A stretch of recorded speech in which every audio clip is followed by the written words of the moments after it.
Hello, everyone. I don't know if anyone's here yet. I don't think so. I'll wait a minute.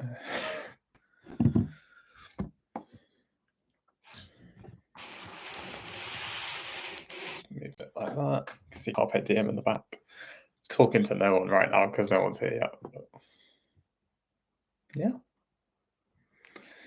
I probably should have put a post out on my channel to say that I was going to go live, but it's probably worth waiting a minute for people to actually turn up.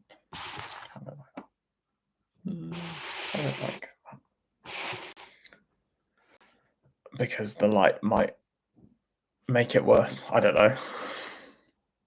We will see. Oh, I can see someone has joined.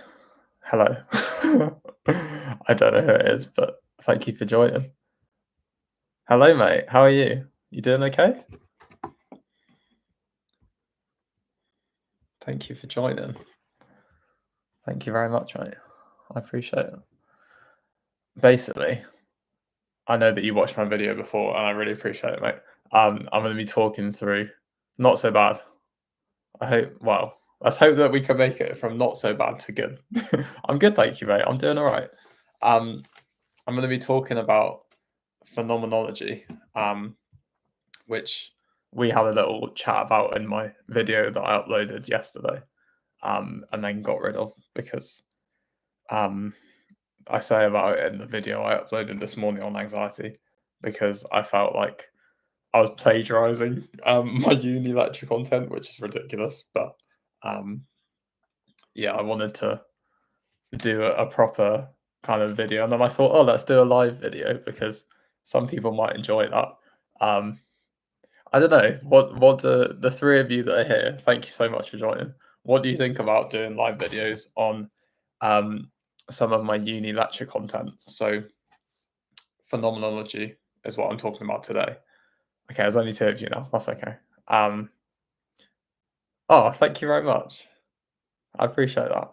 I was going to say your name, but I'm trying to keep it PG on this channel. But yeah, thanks for joining. I don't know at what point I just start talking about um, the content because I guess it would be good to wait for other people, but at the same time, you're both here, so I'm thinking I just get into it. What do you two think? Well, I mean, for you two, you probably just want to hear about what I'm going to talk about anyway, don't you? So, oh, this is all so new to me. I have no idea what I'm doing. Oh, thank you, mate. I appreciate that. Yeah, I think it'll be fun. I think it's something different.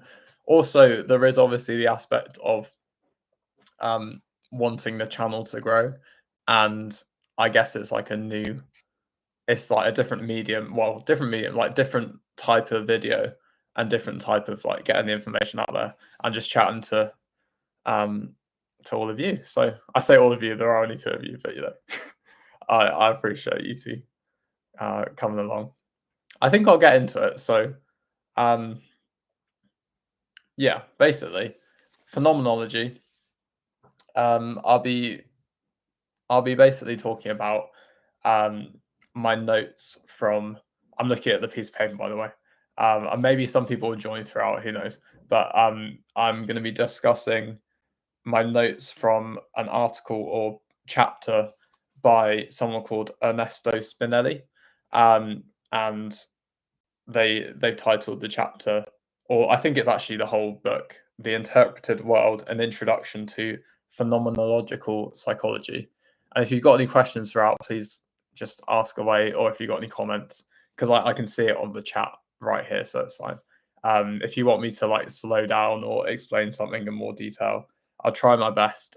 To be honest, like each week which I'm doing this on, I'll probably try and do them each weekday. So like Monday, Tuesday, Wednesday, Thursday, Friday. I'm not sure yet whether I'll do a live every day of the week. I'll see how this goes and we'll see. But my understanding of the topics is partly from like my master's degree, which I did last year, I suppose, and also from term 1 and 2 of this foundation year, and we only focus on these topics for 1 week. So my knowledge of these topics isn't massive. I'm just kind of giving you my experience of what I've learned basically. So anyway, enough waffle. As you might know, I do waffle a bit. So to start off with, I've got a quote or quotation, which is, "Oh, hello, Mike. How are we doing, mate? Oh, that's nice that Mike's here. Just and also just stick around for as long as you want to. Don't feel like you have to stay long because it might be quite boring. All knowledge of reality starts from experience and ends in it." This is a quotation. Um, it's a reference from Einstein, like Albert Einstein, Podolsky, and Rosen. I don't know who said it though because they can't all say it, but I assume it's from the text that the three of them collaborated on. So the term, by the way, Mike, I'm doing, as you might have seen in the title, I'm doing this live on phenomenology, which I spoke about yesterday and then got rid of.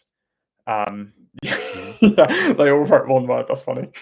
I'm doing it on phenomenology. As you know, Mike, I made a video yesterday and then I got rid of it because I felt quite anxious about it. But yeah, anyway. The term phenomenology is partly derived from phenomenon, which is the Greek word for appearance. The plural is phenomena. So we think of like phenomena. And so the word for appearance, i.e., that which shows itself. Philosoph- can't speak. Philosophers define phenomena as the appearance of things, which is a contrast with things as they really are. So that will make a bit more sense in a bit. Philosopher, you might have heard of this person, Immanuel Kant or Kant, I'm not sure how to pronounce it, argue that he definitely could do some things. It's not very funny. That we can never know the thing itself, brackets, the noumenon. Some of these words are difficult to pronounce. We can only know how it appears to us, the phenomenon. I've got a note here. Watch the Muppets video on phenomena or phenomenon or phenomenology. Is really funny. We watched it in class. So for Kant, we don't have access to the true nature of reality. Um, so the term phenomenology was coined in the mid 18th century. Mike missed it, mate. What's happening? Sorry, mate. Oh well, I guess it's for the best because um, because it will be fresh to you. Whereas Amet, is that how I pronounce your name, mate? Amet.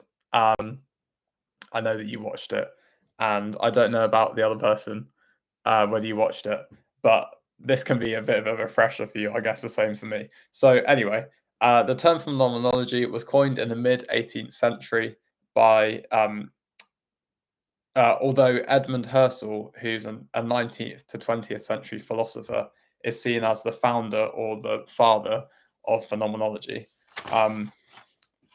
So Husserl attempted to clarify how objects are experienced and present themselves to our consciousness. Sorry, I forget that I'm on a live now. Oh, thank you, whoever's just joined as well. So Husserl's transcendental phenomenology, I'll go into that a bit. It's like Muhammad, but without them. So Ahmed, we'll see. So the phenomenological is such a hard word to say. View of reality. That's what I'll talk about now. So objects, things, people, etc., exist through the meanings that we give to them. So Spinelli, who's the author, I'll refer to Spinelli quite a lot, but Spinelli is the author, which I said at the start of this article that I'm kind of summarizing, taking lots of things from, paraphrasing bits, but also just kind of basically relaying the information word for word in some instances. So Spinelli gives the example of how the book that we're currently reading, or the book, like the article that I'm discussing, appears as a concrete entity to us, something that's separate and inhabiting a different space to you and I. In our meaning system that we've created, it is a book. But if our vocabulary and our meaning system and our language was no longer with us, what would this thing be? It would be something. It's okay, good philosophers reference, great philosophers. That's very funny. So what would this thing which we're kind of labeling as a book be if we took away vocabulary, meaning systems, and language? It would definitely be something, but Spinelli argues that um, this thing has as much to do. So kind of the meaning of this thing has as much to do um, with us as it is the thing itself, which is quite a confusing idea, but I'll go into that more. Um, so it gets us to think about what is the correct interpretation of reality. So our reality is dependent on many factors, such as the culture that our individual meaning systems are within a part of. Um, and again, an example: if I were a representative from a Stone Age society, um, and I was presented with an object which you, let's say, the four of you are part of, well, you like part of the current society, as in part of the world right now, 21st century, which you all are, so am I. But let's imagine I'm from the Stone Age and you're from now, and I've kind of transformed into this society, but as holding my Stone Age society.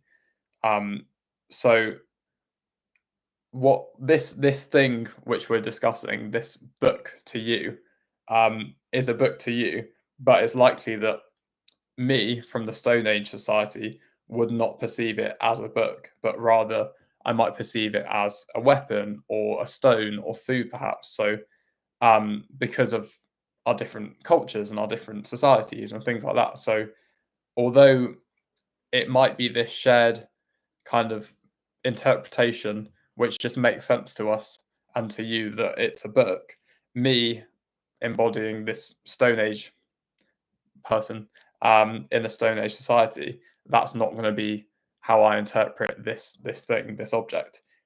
So who is true here? Is it the book? Like, is it your interpretation of the book, or is it my interpretation of this thing as a weapon, food, a stone?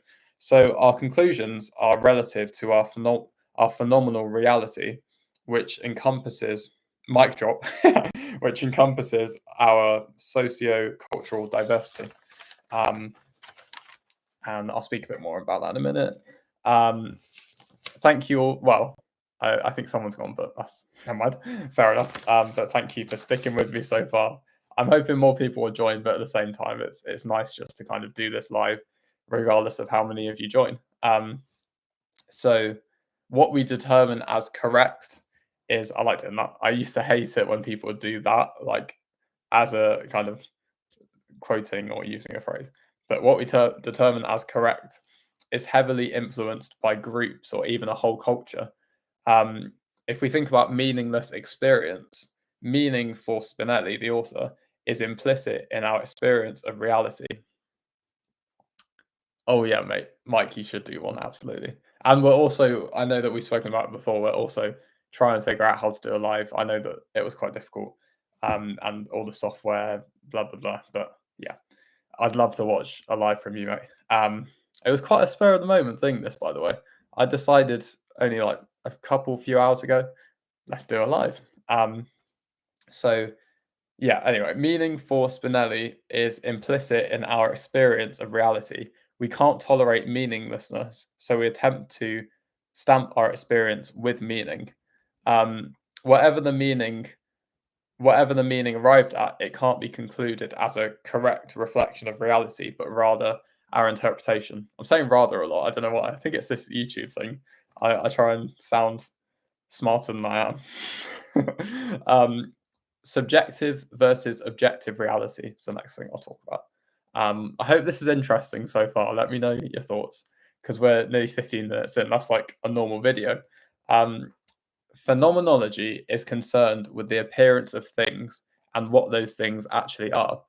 Modern phenomenology states it cannot say what the true nature of reality, so objective reality, is, but it can consider the phenomenological reality that we all experience.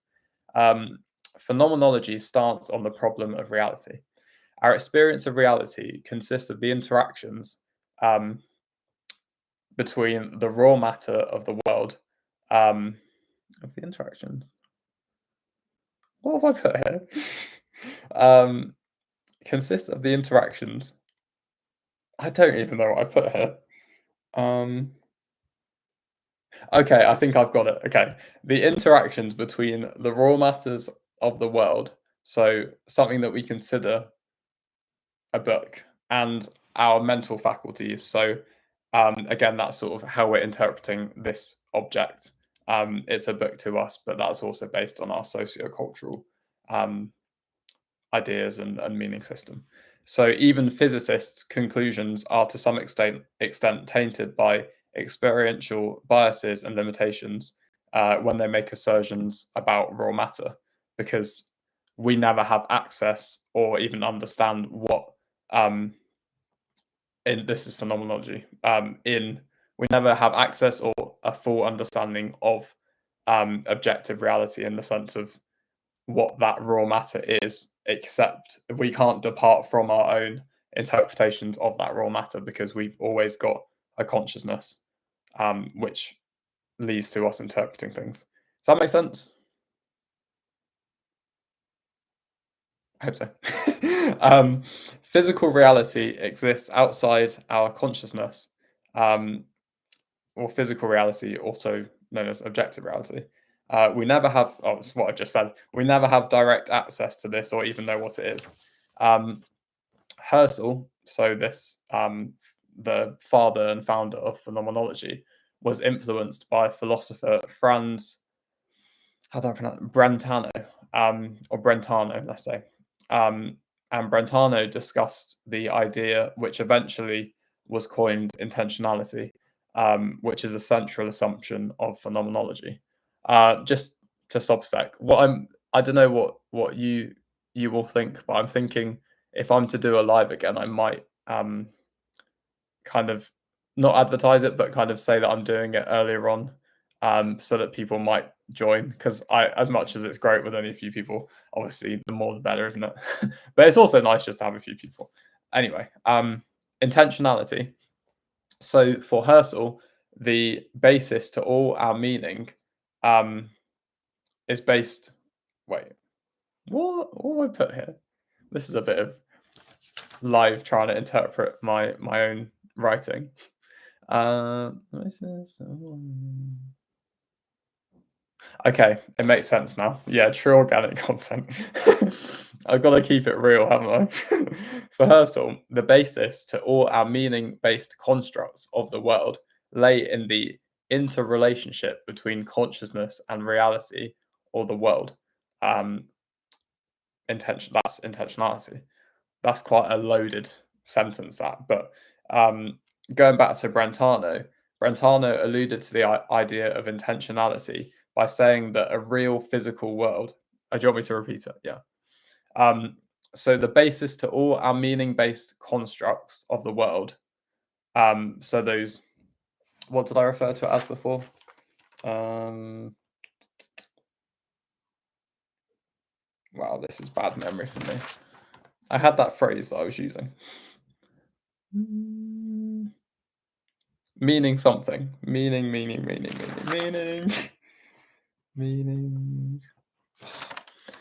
Do any of you remember what I was saying? Meaning. I think I just said meaning system, actually, didn't I? The basis to all our meaning-based constructs, or our meaning system, of the world lay in the interrelationship. So the relationship between consciousness and reality, or the world. So that's basically, again, the basis to all of our meaning systems, of the world is is based on that relationship between consciousness that we all have and the raw matter, so the reality of the world, and it's this interaction which is the intentionality. So it's like things exist, objects exist, people exist, but they only sort of, I think what it's trying to say is that they exist to us based on our consciousness, based on the meaning that we put into these things. So again, that thing which we would interpret as a book, um, it exists as a book to us because of the consciousness that we have and the ability to interpret that as a result of language, our meaning system, our socio-cultural diversity, these sort of things. I know that sounds quite waffly and a bit pretentious, not pretentious, but like a bit convoluted. But does that make sense? I hope so. Um, okay, so it might kind of clarify it a bit more now. So yeah, okay, cool. Brentano alluded to the idea of intentionality by saying that a real physical world exists outside of our consciousness. So that real physical world is that objective reality. That thing which we call a book is still a thing. It's an objective reality that that thing exists. So a real physical world exists outside of our consciousness, and all consciousness is directed towards the real world, towards that real matter, in order to interpret it with meaning. I hope that makes sense. That probably clarifies it a bit better than how I did. Husserl adapted this by arguing that consciousness is always consciousness of something. Um, Phenomenologists speak of intentionality as the mind stretched forth into the world and translating stimuli into phenomenal objects. So again, a real life example from Spinelli, the author. If we looked at a TV, we have a set we have set a mental framework for a TV, giving meaning to the object based on socio-cultural variables. It is not as a result of us having direct access to external reality, to the raw material, but rather how we're interpreting what this TV means to us. Um, I feel like it's probably relaying and kind of going over the same point, but I think giving different examples can maybe make sense of it. To be honest, like it's still a bit confusing. Like when I try to define that for you, it's a bit like whoa, but I think it kind of makes sense. Okay, so yeah, the TV is a phenomenal object. We will never know the ultimate reality of an object. So put simply, intentionality is the referential or directed nature of consciousness. So how consciousness is directed towards um, reality, towards objective reality, towards raw matter. Um, so subject, i.e., me, you, uh, or let's say me for this, and object, um, i.e., things that could also be you, like other people, bring meaning to each other. Moving on. Hope this is an okay pace. Husserl's these are quite difficult to pronounce. Noema and noesis um, are as follows. So, noema refers to the directional element of experience. It is the object, the what, towards which we direct our attention and upon which we focus. I hope that makes sense. Noesis is the referential element of experience. It's the mode, the how, through which we define an object. Um, so here's another example from Spinelli. Spinelli's got some great examples. I hope you're all with me at the moment. Oh, another person joined. Hello. I'm Bob. Nice to meet you. Spinelli's, if you've watched before, yeah, anyway.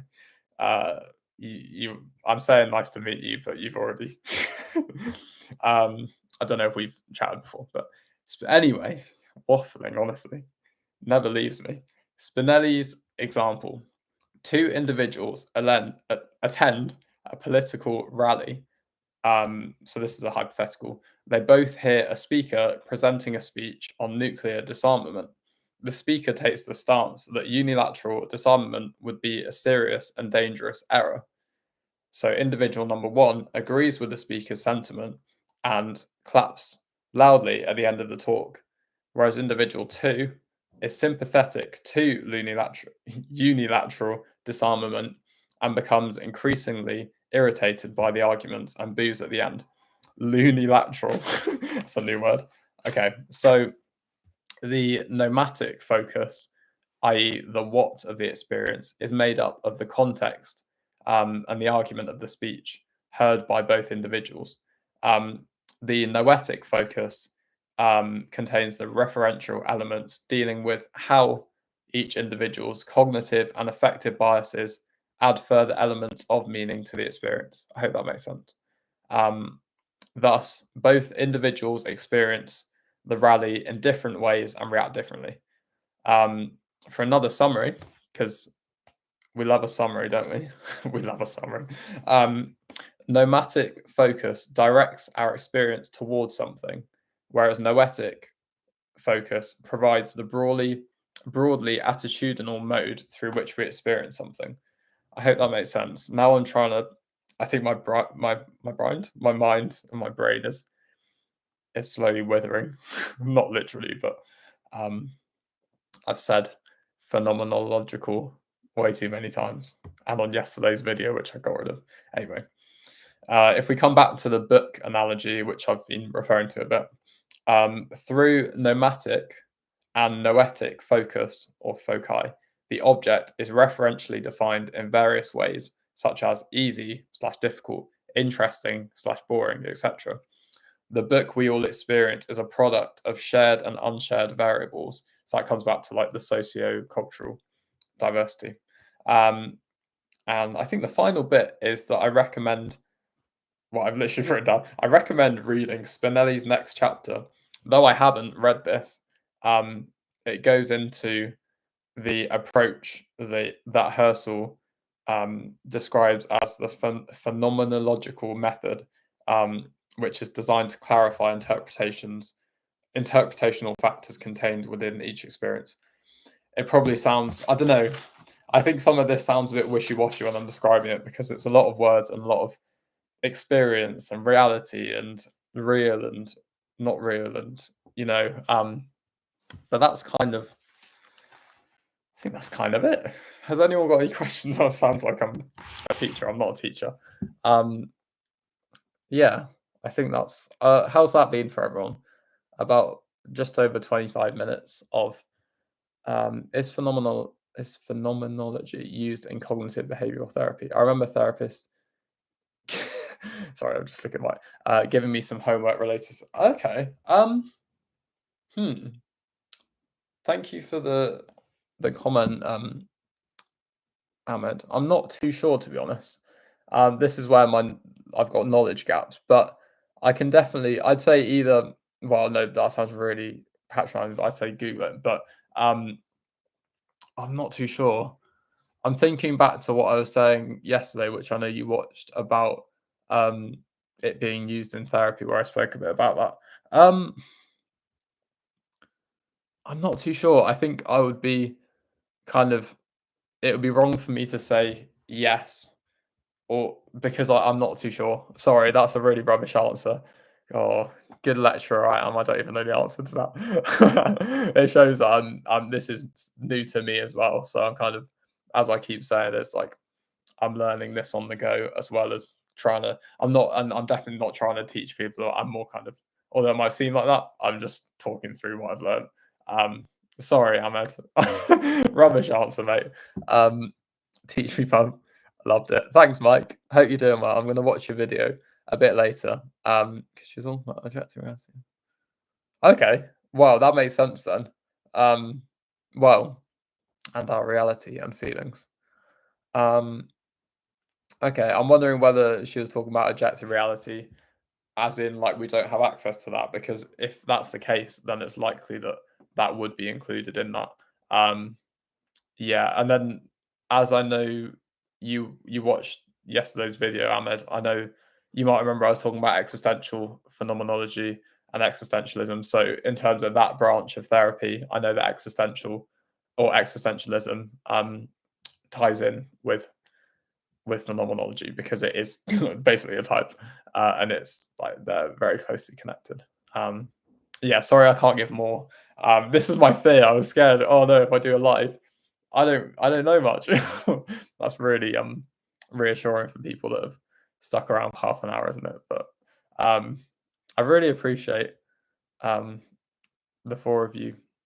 I'm not sure if someone came along and then dropped out, um, and if they're still here, if they've come back in. But I really appreciate the four of you coming along and sticking around. That's totally okay. Thanks, mate. um, yeah, I think what do the four of you so in phenomenology, do we, the viewer, also count as an object from our point of view? Or is it the condition of perception itself? Kind of an open ended. I wonder what you think. Right, let's think about this one. Do we, the viewer, also count as an object from our point of view? Hmm. Or is it the condition of perception? So what do you mean by the condition of perception? Just so I know exactly what you're saying.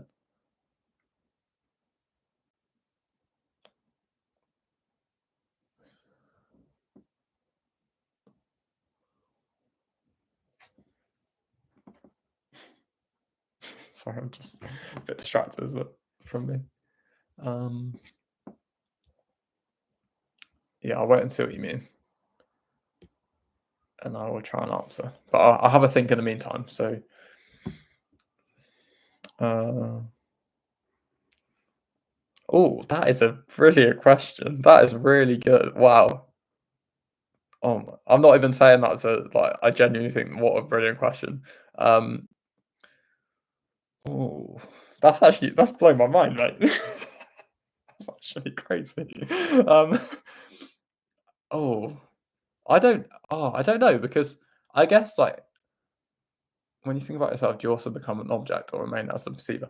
I suppose like if we can't escape our consciousness, then maybe we can't think of ourselves as the object because we are in not entrenched, but we're like we are our, well, I guess we are our consciousness and to an extent, if that I don't know if that's correct or not.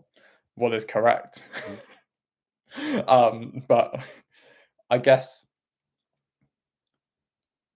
as subject, as like our like the consciousness that we have and I guess like that we inhabit, I guess. Like I don't know whether we can then also be object because if we're subject and and anything other than us is technically object, that'll be quite a confusing idea, isn't it? If we're then also object. Um oh, I guess though, so in terms of, oh, I don't want, I'm scared, I'm blowing my mind. If we're not an object on any conscious on whose perception makes us real. Um, if we're not an object and only consciousness, then whose perception makes us real? See, this is like, I think I've thought about this too. What is like, but I guess we're real in terms. You sorry. Yeah, we no longer exist now, mate. Um, but I guess we if we're thinking about the raw matter and the objective reality, we're all raw matter, aren't we? We all exist. And then the same way that I perceive the three of you, is it three of you? Because yeah, because there are three viewers, yeah. The three of you as object sounds quite mean, doesn't it? But as object or people, I'm interpreting you and experiencing what you are to me as different to say Mike is interpreting one of you or yeah, this is scary because it kind of challenges. I think therefore I am. Yeah. Um but I think therefore I am is it kind of comes under this, doesn't it? Because it's like if can we detach from our consciousness and I'm kind of riffing at the moment though. But and I hesitate because this is what I was getting anxious about yesterday, where I was referring to lecture content, but I can still I need to be kind to myself because I can refer to a person, aka well, the person is Jean-Paul Sartre. I think that's his name. Very it seemed like a an interesting person. Um, he discusses, and again, I'm scared to reference the lecture content, but the idea is basically, I think Sartre is discussing how we can accept or reject um, what our consciousness creates as our experience. I think that's I would recommend doing your own googling about that, but I think it's kind of like if that's the case, I don't know if that really links to what you're saying though, but um, I guess there would be different elements and different schools of thought within psychology and philosophy to do with the phenomenology, which would argue that we can't detach from our consciousness, so therefore we are always subject, I guess. Yeah, please do. I'll be talking about, what am I talking about tomorrow? Um, I think it's humanism and humanistic, psychotherapy, which kind of got me into, wanting to become a therapist to some extent. I kind of wanted to this is off on a tangent, but I think when I started my master's, I wanted to do a PhD, but I didn't really know any different, I think, and then I wanted to do the doctorate, in clinical psychology, and then I realized, "Oh, wait," and I'm very glad I did. I've actually gone down the route of doing I don't know if any of you really can, are doing this foundation year, which I'm doing currently. And then I've got onto the masters, provided that I complete this foundation year. And the masters, um, is a 4-year course in psychotherapy and counselling, um, which will then mean that I'm qualified as a psychotherapist once I built up the clinical hours. So it seems to be a good route for me. But none of you asked. Just come up with that. Came up with that. Didn't come up with it. It's true, but whatever truth is. Sorry, the amount of puns you can kind of create when we talk about phenomenology. But I think it's a really interesting concept, and um, maybe people will watch this afterwards. I know that only 3 or 4, maybe 5 people, I think 4 at one time, have come in and joined, and all of you that are still here, I appreciate you so much. Thank you so much for watching. Have you got any other things you want to discuss? Um, if not, then I will be back. I might be back tomorrow. I'm not gonna kind of say that I'll definitely do these videos as lives, like because I don't know how consistent that will be. I don't know yet. It will depend on my schedule and what I've done. Blah blah blah blah blah. Um, but I will make videos on them. Yeah. Anything else you want to discuss? I feel like the contributions um, have been brilliant, but I can't necessarily answer them because I feel like my knowledge, as I've said, is a bit limited on it, and then I'd be questioning should I be doing a YouTube live on it, which technically, famous last words. Which bit, Mike? Which bit? um, but I guess um, in a way it can be useful. I hope this has been useful to the people that have watched it, and I hope that it's useful to anyone that watches afterwards. Probably, I think it's coming up to what will be my longest video when it actually is created into a video. Um, Saying you might not do live. Yeah, I always say this, that it's gonna be a short video, end up being like half an hour long. Um, I I would like to do lives every day, to be honest. I would. This has been really fun, even though like I say even though a few people have joined, like it's still been fun. I think I don't know, it's been fun, hasn't it? Again, I haven't necessarily been able to answer um the questions, but we're kind of discussing it, aren't we? So I guess in a sense that still useful. It's good to kind of also learn from each other and just have this community. I bring friends. Amazing, mate. Thank you. I appreciate it. And yeah, I think it's been really fun. So I will the thing is though, Mike, you might feel like this too.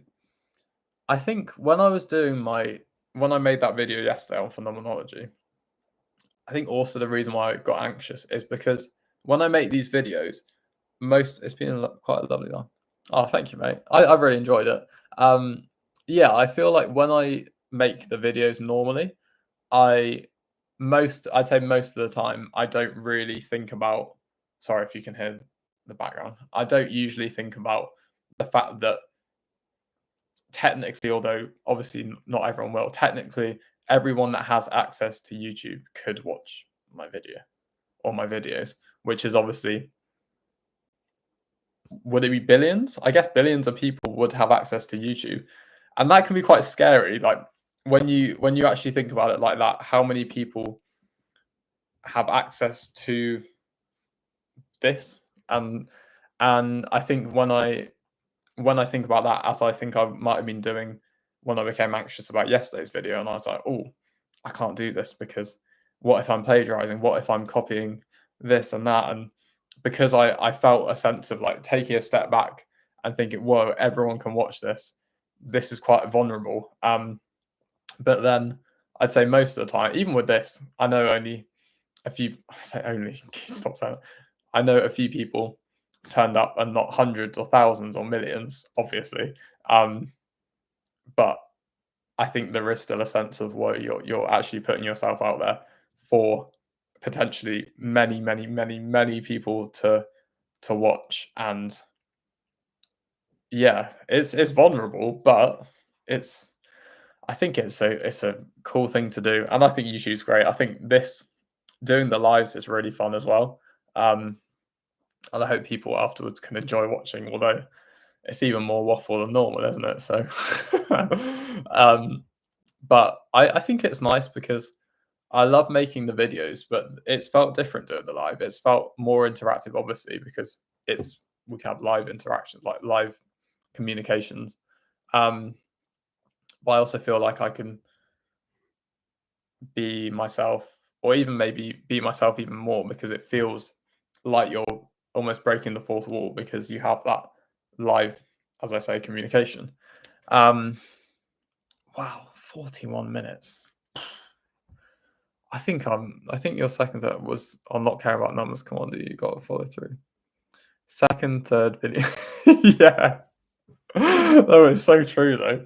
This is the thing, like I don't want to be hypocritical, but also um I think the reality is that as much I can't tell if you're joking or not, man.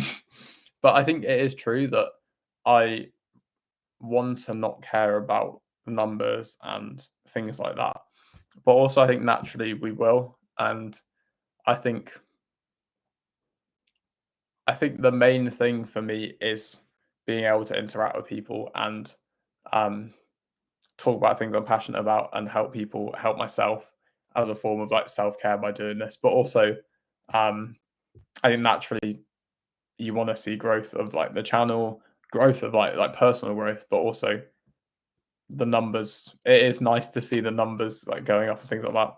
I think like in reality, everyone would think. I think I don't want to assume or generalize, but I think everyone wants to see. I think you can imagine that number of people in the room with you, four people saying, yeah, it's very true. It's very true.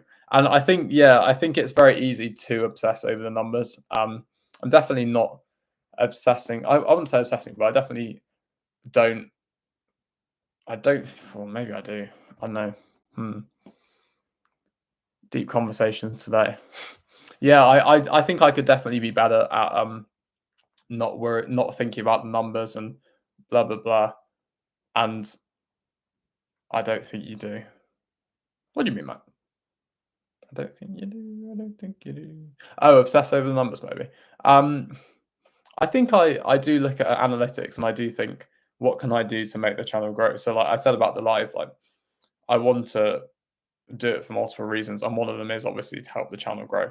And I think to some extent, a lot of the things you will be doing, like the videos you're making and the topics you're talking about, in some way, you are also thinking about what are people going to watch, what is going to be um interesting or get people watching. As much as I kind of like, for me personally, I almost want to detach from that and just make things that I think will be useful and of value to people, which is linked anyway, and also what I want to watch. There is probably an element sometimes of, definitely an element of, is this going to get views and all these kind of things. I don't think there's anything wrong with that necessarily. Um, Also, don't forget the key to growth is consistency. It can take time, regardless how true. Yeah, definitely. I think that's it as well. I think for me, it's like I'm trying to just enjoy the journey and understand that yes, views and likes and all of this are something, and I think naturally we see it as a marker of growth and as a marker of success, even, and it's that external validation. But at the same time, you've got to want to do it and to be consistent, and consistency equals growth, as you say. Um, and yeah, consistency comes from, I think, enjoying it, because it's a lot harder to like keep doing something if you just don't want to do it. Isn't it? I think something like this as well. I think it's really fun to do and nice to interact with all of you. And Um, yeah, also, yeah, definitely might. And I think also, um, what was I gonna say?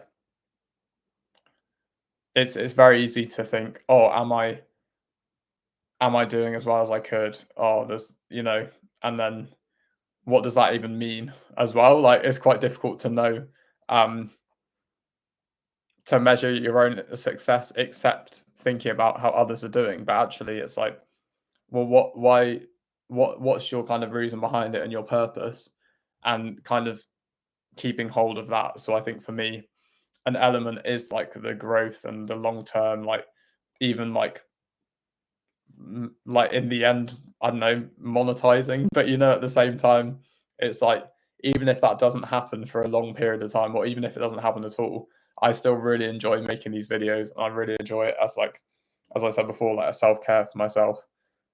Yeah, definitely, definitely. Yeah, like a self care for myself and a way to help others who are maybe in the same position as me or similar or can relate to some things. Some of the topics I talk about um, can get some use out of like things that I talk about that I do for self care. That's kind of like the some of the reasons behind the channel. Yeah, I think that's yeah, and I think the numbers thing and seeing it as like growth in that sense can be useful. And it's I think it's always going to be there to some extent, but it's like remembering the other things and making sure that you're, I don't know, I say doing things for the right reason, but kind of like remembering your purpose, as I said. Yeah. Um, my mouth's feeling quite dry from talking for 45 plus minutes, but does anyone want to like comment anything else or chat about anything else before I head off? Um, I'll wait a minute. If everything had good reasons, there'd be no good reasoning. Yeah, it's true. It's true. And yeah, I don't also like good reasons. I think growing and the numbers can still be a good reason because it's like, well, I don't know, can it?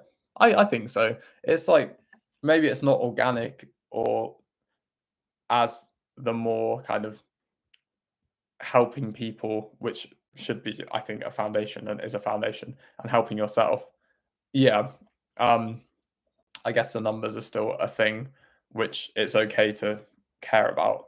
But I think the core ones should be what is this doing for me on a different level of like helping you for me, like helping me as like an outlet to talk about things and as a self-care thing and also helping others and maybe being entertaining for others and that kind of thing. And then the kind of growth that you see from like your channel growing through the numbers and the likes and etc., the watch hours, the analytics are just another element. And it's something that I will look at sometimes, but I don't know. I don't. I feel like it doesn't mean as much as like. Well, it doesn't mean as much as like actually interacting with people, creating a community, and that's what really matters. And that's kind of what it's all about, isn't it?